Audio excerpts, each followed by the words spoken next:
أهلا بالجميع. اليوم رحلتنا بتكون في أعماق عالم الأنمي، تحديدا عشان نكتشف كنوز حقيقية، أعمال رائعة جدا بس للأسف ما أخذت الشهرة اللي تستحقها. خلونا نغوص مع بعض ونشوف إيش هي الجواهر الخفية دي. وخلونا نكون صريحين، كم مرة فتحنا قائمة توصيات وشفنا نفس الأسماء بالظبط؟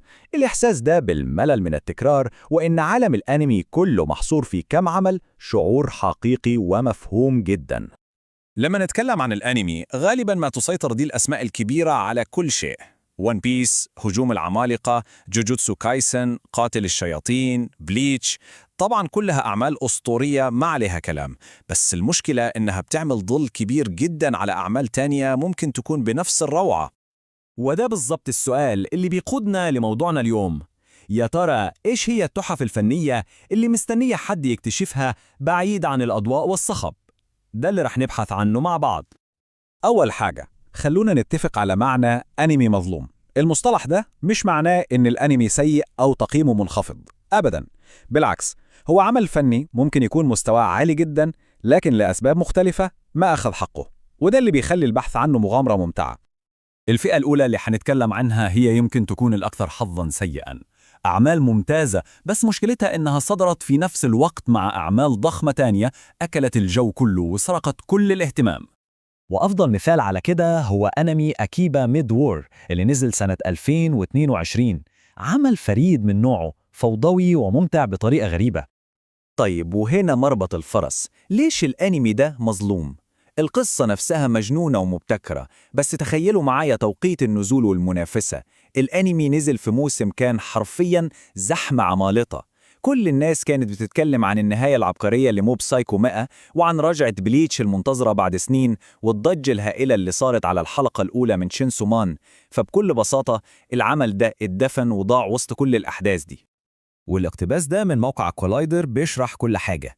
العمل ما كان ناقصه أي شيء من ناحية الإبداع أو المتعة، كل اللي كان ناقصه هو توقيت أفضل عشان ياخد الاهتمام اللي يستحقه فعلا. طيب، المثال الجاي ممكن يفاجئ كثير من الناس، وهو أكاديمية بطلي. أيوة، العمل ده اللي يعتبر ضخم جدا على مستوى العالم نقدر نعتبره مظلوم في مناطق معينة. وهنا النقطة المهمة، في العالم العربي بالتحديد العمل ده ما أخدش نفس الضجة في بداياته. البعض شافه طفولي بسبب فكرة الأبطال الخارقين، والبعض حس إن الأحداث في البداية كانت بطيئة شوية. وطبعا كان فيه هجوم العمالقة اللي كان ظاهرة ثقافية مكتسحة ومسيطرة على كل النقاشات وقتها. والرقم ده بيوضح الفجوة بشكل كبير. أكتر من 100 مليون نسخة مانجا مباعة حول العالم. ده دليل قاطع إن العمل ده جوهرة حقيقية، لكن ظروف نزوله في منطقتنا خلته يبدأ السباق متأخر شوية عن غيره. تمام، ننتقل الحين لفئة ثانية من الأنميات المظلومة، وهي الأعمال اللي ممكن الواحد يتجنبها بسبب الانطباع الأول عن الرسم أو التحريك. الفكرة هنا واضحة ومهمة. كتير بيحكموا على الأنمي من شكله في أول كام دقيقة، بس ورا المظهر ده ممكن تكون فيه قصة أسطورية وشخصيات مستحيل ننساها. ويمكن المثال الأوضح على الحالة دي هو أنمي كينجدم، عمل ملحمي بكل ما تحمله الكلمة من معنى، لكنه عانى كتير جدا في بداياته. المشكلة هون كانت بصراحة واضحة جدا. السي جي آي في الموسم الأول والثاني كان سيء لدرجة إنه نفر ناس كتير جدا من متابعة الأنمي، وهذا ظلم كبير لأنه القصة نفسها تعتبر واحدة من أعظم قصص المانجا على الإطلاق، خصوصا في ناحية الاستراتيجيات العسكرية وتطور الشخصيات. لكن اللي بيتجاوز العقبة البصرية دي بيكتشف كنز حقيقي. الاقتباس القوي ده من كولايدر مش مبالغة أبدا. المعارك الاستراتيجية وحجمها وضخامتها بتخلي كينجدوم تجربة فريدة، والشيء الكويس إن التحريك تحسن بشكل جذري في المواسم اللي بعدها عشان يليق بعظمة القصة. ومثال ثاني هو موب سايكو 100. هنا المشكلة ما كانت في الجودة الرديئة، لا، كانت في الأسلوب الفني الفريد اللي ناس كتير فهمته غلط. هذا العمل من نفس مؤلف ون بانش مان، يعني أسلوب الرسم البسيط ده خيار فني مقصود، لكن للأسف البعض في عالمنا العربي اعتبروا رسم طفولي وتجاهلوا تماما، في حين إن العمل ده بيخبي وراه تحريك عبقري، خصوصا في مشاهد القتال اللي بتنفجر إبداع بصري وقصة عميقة جدا عن تقبل الذات.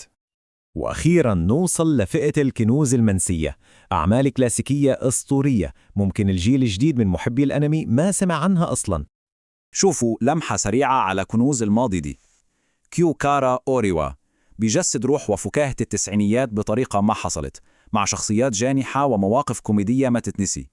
كاوبوي بيباب يعتبر الكثير تحفة فنية متكاملة، بموسيقاه الأسطورية وشخصياته العميقة وقصته اللي بتمزج الخيال العلمي مع أجواء أفلام الجريمة، لكن الجيل الجديد يمكن ما يعرفه.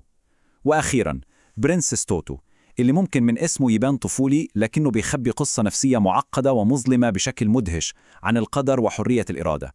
الأعمال دي بتثبت إن الماضي مليان بالجواهر اللي مستنية حد يعيد اكتشافها. الخلاصة إذن إن في عالم كامل من القصص المذهلة موجود خارج دائرة الأنميات المشهورة، ومغامراتكم الجاية ممكن تكون عمل ما سمعتوا عنه قبل كده. ودي شوية خطوات عملية ممكن تساعد.